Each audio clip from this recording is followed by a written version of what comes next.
کبھی کبھی زندگی کی مصروفیت میں ہم اپنے جسم کی آواز سننا بھول جاتے ہیں۔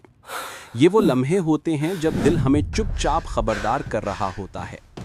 سانس چڑھنا، سینے میں بھاری پن یا تھوڑی سی تھکان، ہم سوچتے ہیں شاید کام کی زیادتی ہے، مگر حقیقت کچھ اور ہوتی ہے۔ بازو یا کندھے میں درد یہ عام درد نہیں، یہ دل کی صدا ہے جو کہہ رہا ہے کہ وقت کم ہے، توجہ دو۔ راتوں کی بے چینی، نیند کا نہ آنا، دل کی رفتار کا بدل جانا، یہ سب خاموش نشانیاں ہیں جو اکثر ہم نظر انداز کر دیتے ہیں۔ ایک دن پسینہ آتا ہے، شاید کچھ نہیں، چکر سا محسوس ہوتا ہے، لیکن جسم بول رہا ہوتا ہے، بس ہم سنتے نہیں، اور ہم پھر بھی کہتے ہیں۔ پھر ایک لمحہ آتا ہے جب دیر ہو جاتی ہے، ہاسپٹل کی روشنی، مشین کی آواز اور ایک دل جو مدد مانگ رہا ہوتا ہے۔ اگر ہم پہلے ہی اپنے جسم کے اشارے سمجھ لیں تو شاید ایک زندگی بچ سکتی ہے۔ دل کی بات کو سننا سیکھو، کیونکہ جب یہ خاموش ہو گیا تو سب کچھ بدل جاتا ہے۔